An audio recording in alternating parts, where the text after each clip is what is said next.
What's up everyone, welcome back to another episode of Just Another Tuner. Today I'm going to be unboxing those eBay motor mounts that I have been promising you all.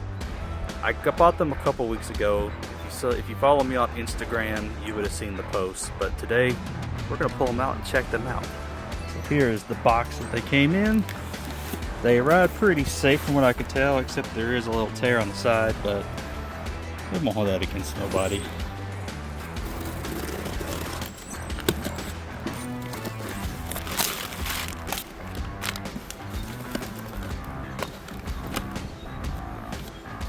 So far they look pretty good.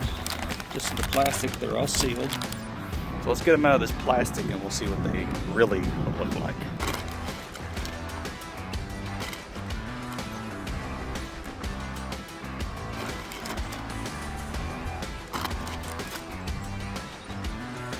Well, there you have it.